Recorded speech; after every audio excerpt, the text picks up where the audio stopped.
अस्सलामुअलैकुम student general wave properties question number 5 की video के साथ हम मौजूद हैं। सवाल पढ़ते हैं, देखिए सवाल को समझते जाएंगे और डेटा निकालेंगे। Suppose a student is generating wave in a slinky. The hand the student hand make one complete forth and back oscillation in 0.40 second. The wavelength in the slanky is 0.60 meter. For this wave, determine speed, period and frequency and wave speed.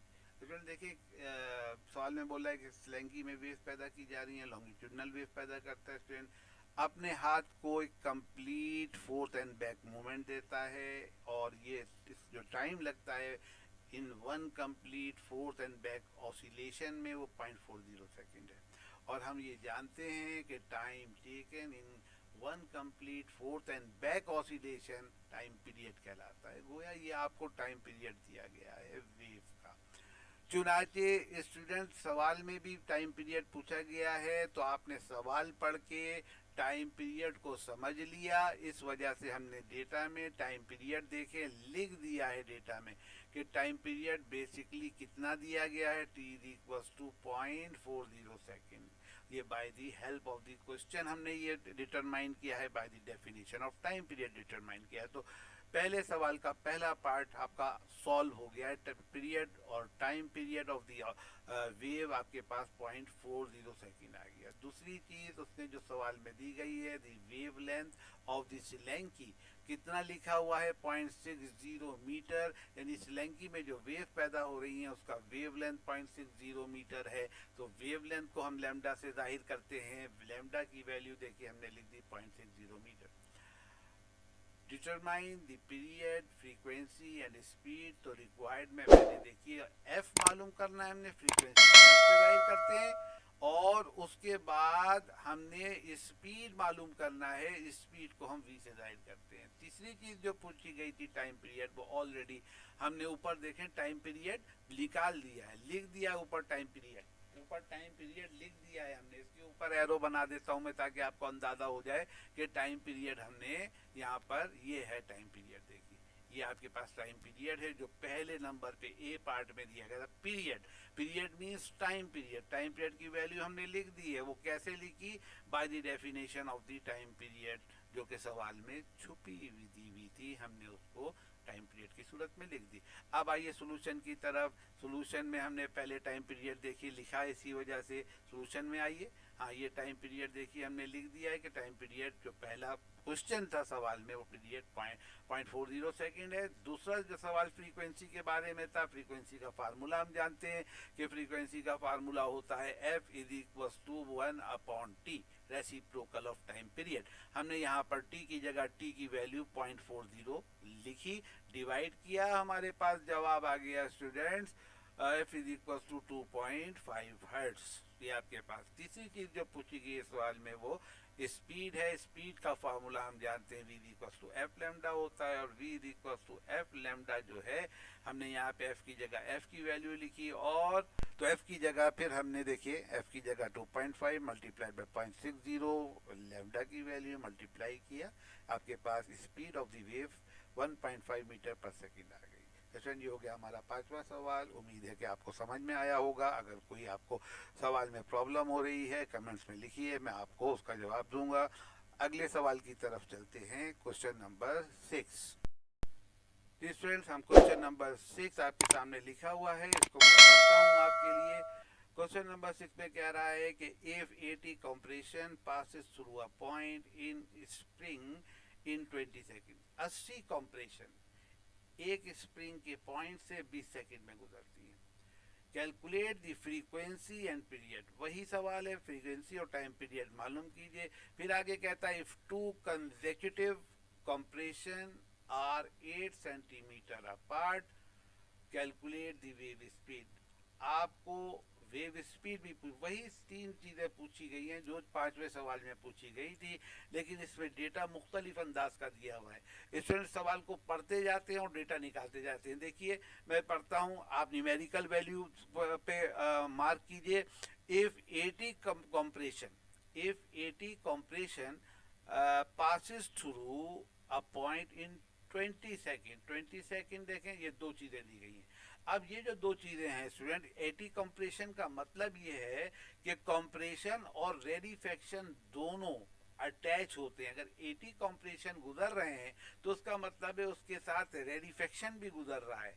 आपको इस chapter में बताया गया था कि जो longitudinal waves होती हैं या साउंड वेव्स होती हैं वो कंप्रेशन और रेडिफेक्शन पर मुश्तमिल होती हैं। तो स्प्रिंग के एक पॉइंट से 80 कंप्रेशंस गुजर रही हैं। इसका मतलब ये है कि 80 वेव्स गुजर रही हैं। ये नंबर ऑफ वेव्स दी गई हैं आपको। स्टूडेंट देखें डेटा में हमने इसको नंबर ऑफ वेव लिखा हुआ है। देखिए डेटा में आपको दिखाता हूँ मैं, ये डेटा में नंबर ऑफ वेव मैंने 80 लिख दिया और उन 80 नंबर ऑफ वेव का टाइम दिया हुआ है, जितनी देर में वो गुजर रही है 20 सेकेंड लेती हैं। यानी स्प्रिंग में से 20 सेकंड में 80 वेव गुजर रही है। और हम फ्रीक्वेंसी की डेफिनेशन जानते हैं कि एक सेकंड में जो वेव गुजरती हैं, एक सेकंड में किसी पॉइंट से गुजरने वाली वेव्स की तादाद उस वेव का की फ्रीक्वेंसी कहलाती है। अभी जब हम इसको सॉल्व करेंगे, इस चीज़ को इस्तेमाल करेंगे, इस बात को हम इस्तेमाल करेंगे, ध्यान में रखिएगा।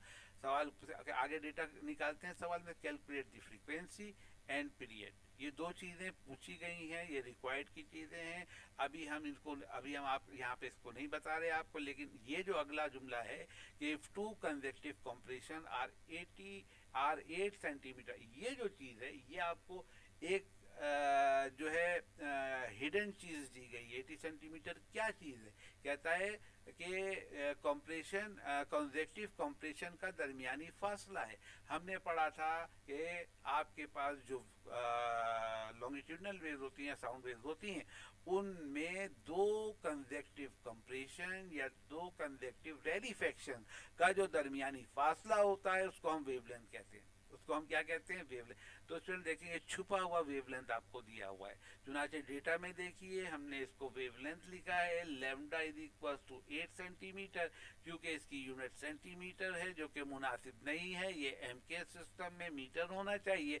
हमने 8 को 100 से डिवाइड कर दिया और वो 0.08 मीटर बन गया। तो ये काम हमने तकरीबन हर सवाल में किया है और हमें करना है कि हमें यूनिट को अपने एम के सिस्टम में रखना है। तो कोई यूनिट अगर एम के सिस्टम में नहीं है तो हमें उसको एम के सिस्टम में कन्वर्ट करना है। देखिए इसको हमने कन्वर्ट कर दिया। अब आ जाइए रिक्वायर्ड पे।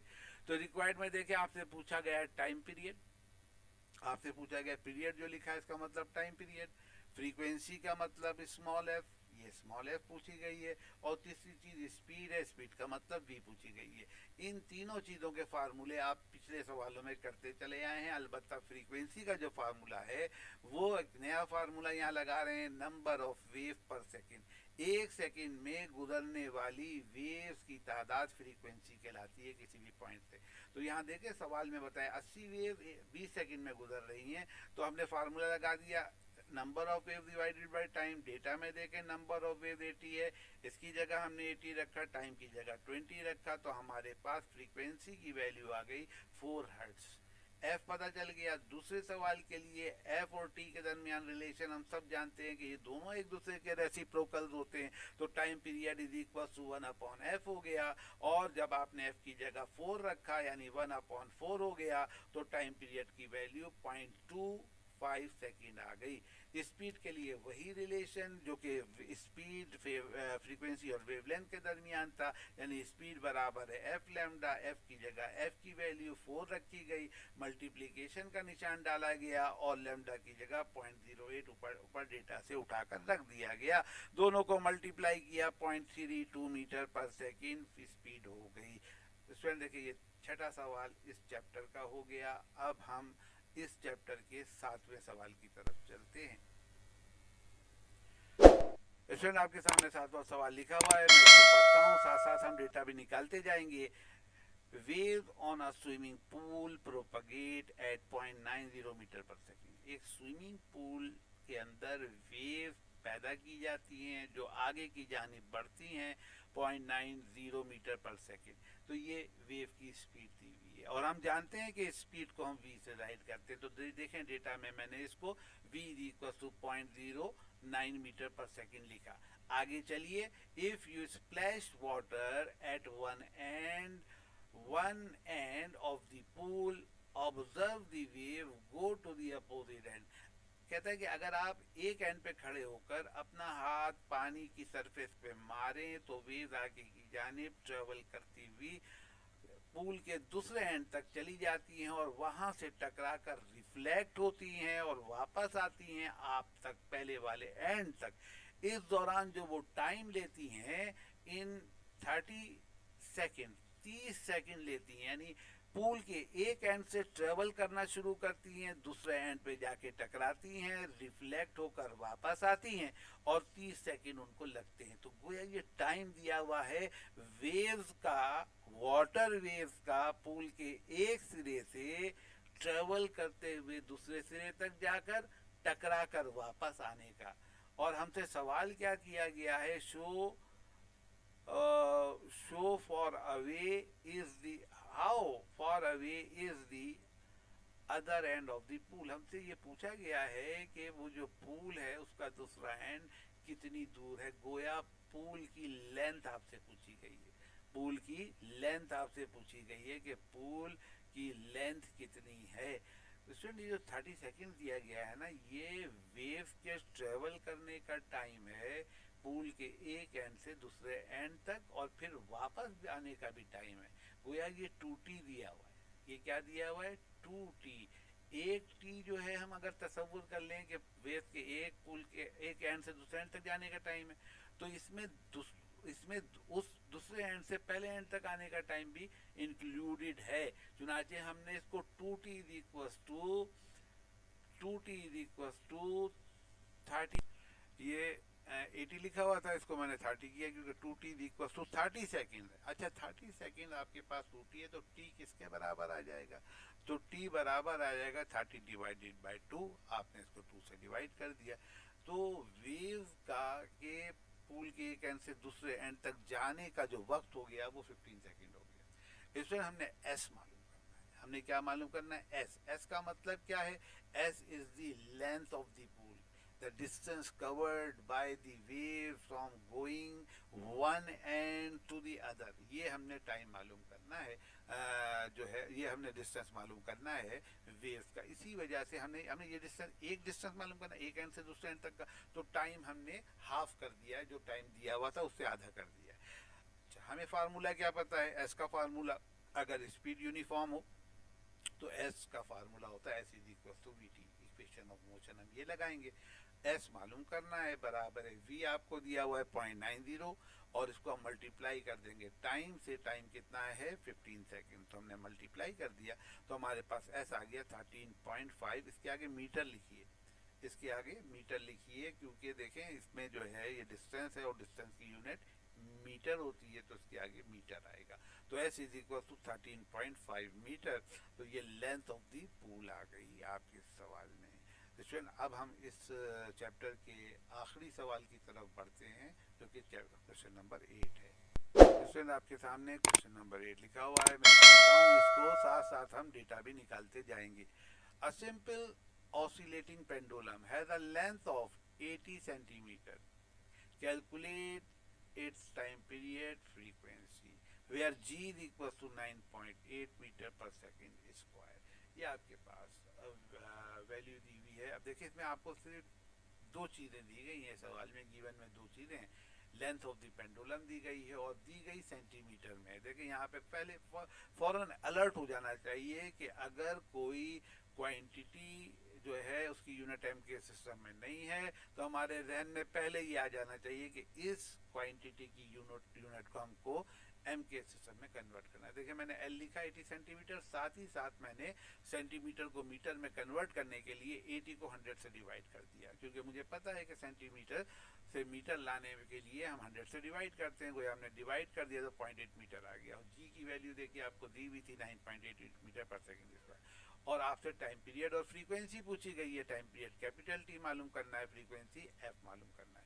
इसमें सोल्यूशन के लिए क्योंकि सिंपल पेंडुलम का सवाल है, सिंपल पेंडुलम का टाइम पीरियड का फार्मूला हमने पढ़ा है, हमारी बुक में इस चैप्टर में दिया गया था कि टी इक्वल्स टू 2 पाई है. ये 2 पाई, इसको सब रोको, पाई करो, इसको लैम्डा कैसे लिख दिया गया.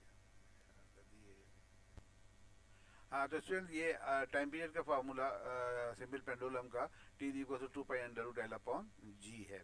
अब बस हमने इसमें वैल्यू रखना है और सिंप्लीफाई करना है। देखिए टी इक्वल टू 2 ऐसे ही आया, और पाई की वैल्यू आपको पता है 3.142 होती है। अंडर रूट एल की जगह आपके पास 0.8 आ गया, डेटा से हमने उठा के लिख लिया 0.8, और जी की जगह 9.8 लिख दिया। अब अगले स्टेप में हम अंडर रूट में जो दोनों चीज़ें हमको डिवाइड करेंगे, तो टी इक्वल टू 2 को मल्टीप्लाई कर दिया 3.142 से, तो 6.284 आ गया, और अंडर रूट के अंदर की चीज़ों को डिवाइड करने से 0.08 आ गया। ठीक है, अब आप इसका रूट ले लेंगे 0.80 का, तो आपके पास आ जाएगा T equal to 6.284 multiplied by 0.28 under root 0.08 का जवाब है। टी इक्वल टू इन दोनों को मल्टीप्लाई कर दें तो आपके पास 1.794 सेकेंड आ गया, which is the time period of the oscillating pendulum. Oscillating pendulum का टाइम पीरियड आपको पता चल गया, टी इक्वल टू 1.794 सेकेंड। अब हमने फ्रीक्वेंसी निकालनी है स्टूडेंट। फ्रीक्वेंसी टाइम पीरियड का रेसिप्रोकल होती है, आपके साथ सामने फार्मूला लिखा हुआ है F इक्वल टू 1/T। अब यहाँ बस सिर्फ टी की वैल्यू रखना है और डिवाइड करना है। तो देखिए हमने टी की जगह टी की वैल्यू प्लेस की और उसको डिवाइड किया तो 0.557 हर्ट्ज आ गया। तो स्टूडेंट ये आपके पास 8वां सवाल हो गया स्टूडेंट। इस चैप्टर के जो न्यूमेरिकल से जो आपके बुक में न्यूमेरिकल दिए हुए थे वो मुकम्मल हो गए, और आप इन सब की प्रैक्टिस करें। ड्यूरिंग प्रैक्टिस अगर कोई प्रॉब्लम हो तो मुझसे आप कमेंट सेक्शन में पूछ सकते हैं। स्टूडेंट अपना बहुत ख्याल रखिएगा। अगली वीडियो में इंशाल्लाह मुलाकात होगी। अल्लाह हाफिज़।